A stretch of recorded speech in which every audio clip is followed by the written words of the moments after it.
Kamala Harris. Together, we will chart a new way forward. Donald Trump.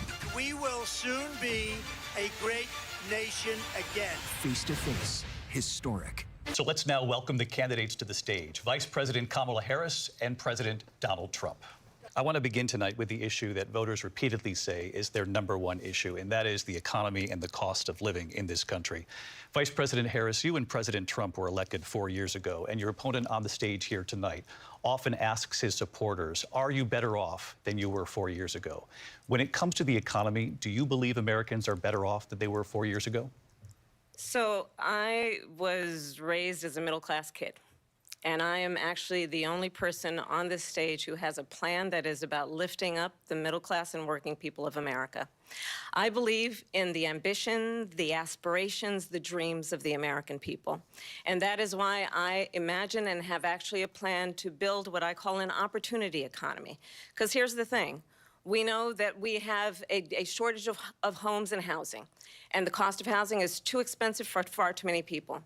We know that young families need support to raise their children, and I intend on extending a tax cut for those families of $6,000, which is the largest child tax credit that we have given in a long time, so that those young families can afford to buy a crib, buy a car seat, buy clothes for their children.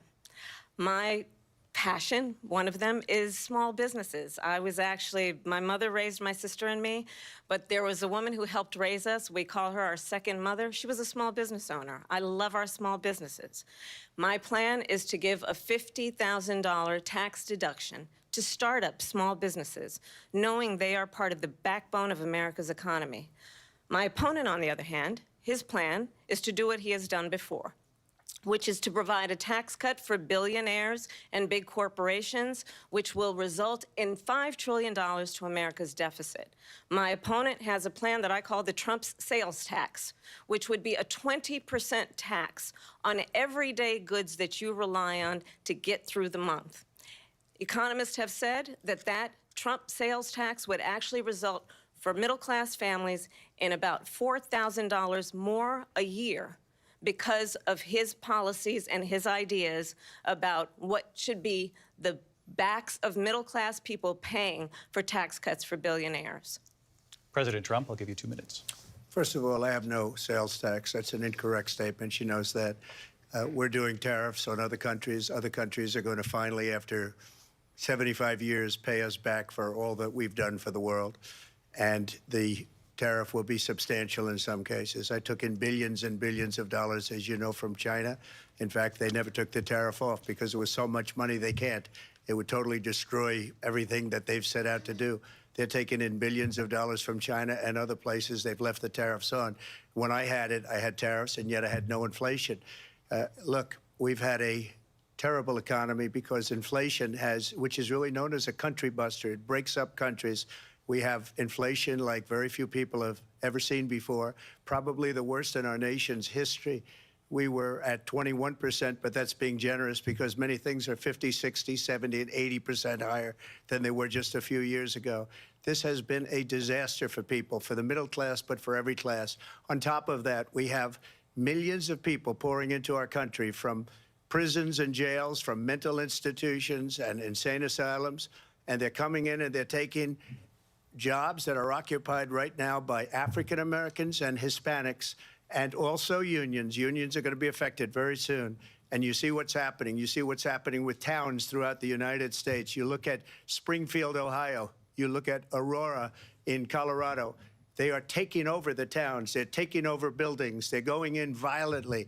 These are the people that Xi and Biden led into our country, and they're destroying our country. They're dangerous. They're at the highest level of criminality, and we have to get them out. We have to get them out fast. I created one of the greatest economies in the history of our country. I'll do it again and even better. Well, I would love to. Let's talk about what Donald Trump left us. Donald Trump left us the worst unemployment since the Great Depression. Donald Trump left us the worst public health epidemic in a century. Donald Trump left us the worst attack on our democracy since the Civil War. And what we have done is clean up Donald Trump's mess. What we have done and what I intend to do is build on what we know are the aspirations and the hopes of the American people. But I'm going to tell you all in this debate tonight, you're going to hear from the same old tired playbook, a bunch of lies, grievances, and name-calling. What you're going to hear tonight is a detailed and dangerous plan called Project 2025 that the former president intends on implementing if he were elected again. I believe very strongly that the American people want a president who understands the importance of bringing us together, knowing we have so much more in common than what separates us. And I pledge to you to be a president for all Americans. President Trump will give you a minute here to respond. Number one, I have nothing to do, as you know, and as she knows better than anyone, I have nothing to do with Project 2025. That's out there. I haven't read it. I don't want to read it purposely. I'm not going to read it. This was a group of people that got together. They came up with some ideas, I guess some good, some bad, but it makes no difference. I have nothing to do. Everybody knows I'm an open book. Everybody knows what I'm going to do. Cut taxes very substantially and create a great economy like I did before. We had the greatest economy. We got hit with a pandemic.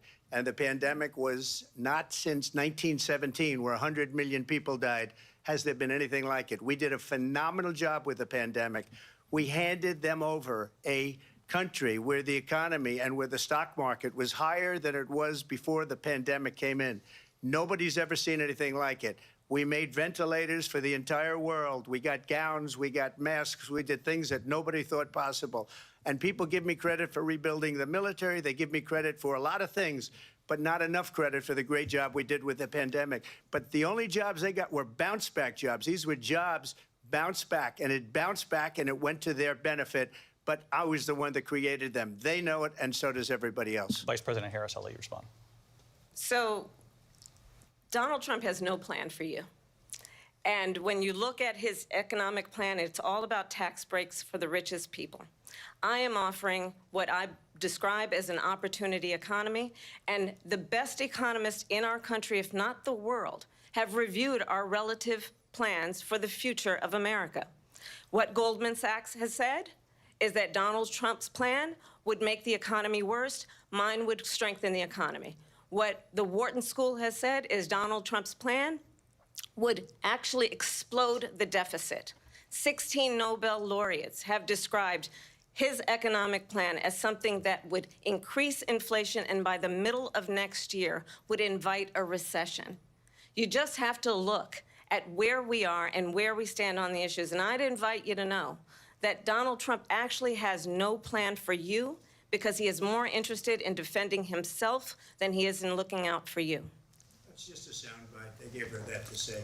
Look, I went to the Wharton School of Finance, and many of those professors, the top professors, think my plan is a brilliant plan. It's a great plan. It's a plan that's going to bring up our worth, our value as a country. It's going to make people want to be able to go and work and create jobs and create a lot of good, solid money for our country. And just to finish off, she doesn't have a plan. She copied Biden's plan, and it's like 4 sentences, like run, spot, run.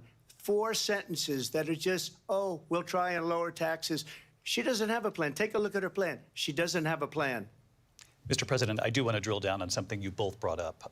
The Vice President brought up your tariffs. You responded, and let's drill down on this, because your plan is what she calls is essentially a national sales tax. Your proposal calls for tariffs, as you pointed out here, on foreign imports across the board. You recently said that you might double your plan, imposing tariffs up to 20% on goods coming into this country. As you know, many economists say that with tariffs at that level, costs are then passed on to the consumer. Vice President Harris has argued it'll mean higher prices on gas, food, clothing, medication, arguing it costs the typical family nearly $4,000 a year. Do you believe Americans can afford higher prices because of tariffs? They're not going to have higher prices. What's going to have and who's going to have higher prices is China and all of the countries that have been ripping us off for years. I was the only president ever. China was paying us hundreds of billions of dollars, and so were other countries. And, you know, if she doesn't like them, they should have gone out and they should have immediately cut the tariffs. But those tariffs are there 3.5 years now under their administration. We are going to take in billions of dollars, hundreds of billions of dollars.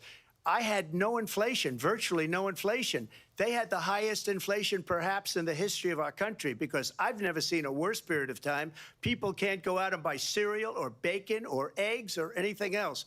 The people of our country are absolutely dying with what they've done. They've destroyed the economy. And all you have to do is look at a poll. The polls say 80 and 85 and even 90% that the Trump economy was great, that their economy was terrible. Vice President Harris, I do want to ask for your response, and you heard what the president said there, because the Biden administration did keep a number of the Trump tariffs in place. So how do you respond? Well, let's be clear that the Trump administration resulted in a trade deficit, one of the highest we've ever seen in the history of America. He invited trade wars. You want to talk about his deal with China? What he ended up doing is, under Donald Trump's presidency, he ended up selling American chips to China to help them improve and modernize their military, basically sold us out, when a policy about China should be in making sure the United States of America wins the competition for the 21st century, which means focusing on the details of what that requires, focusing on relationships with our allies, focusing on investing in American-based technology so that we win the race on AI, on quantum computing, focusing on what we need to do to support America's workforce so that we don't end up having, on the short end of the stick, in terms of workers' rights. But what Donald Trump did, let's talk about this, with COVID, is he actually thanked President Xi for what he did during COVID. Look at his tweet. Thank you, President Xi, exclamation point, when we know that Xi was responsible for lacking and not giving us transparency about the origins of COVID. President Trump, I'll let you respond. First of all, they bought their chips from Taiwan. We hardly make chips anymore because of philosophies like they have and policies like they have. I don't say her because she has no policy. Everything that she believed 3 years ago and 4 years ago is out the window. She's going to my philosophy now. In fact, I was going to send her a MAGA hat. She's gone to my philosophy. But if she ever got elected, she'd change it.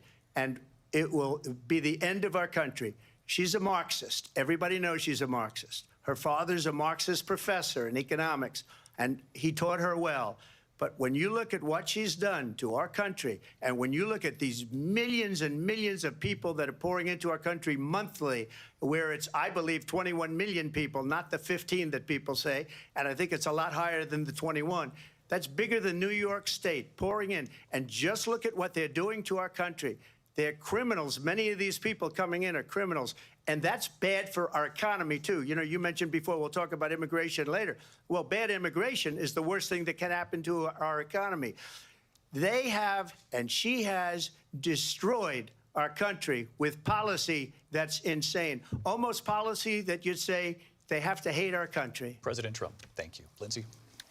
So I think you've heard tonight two very different visions for our country.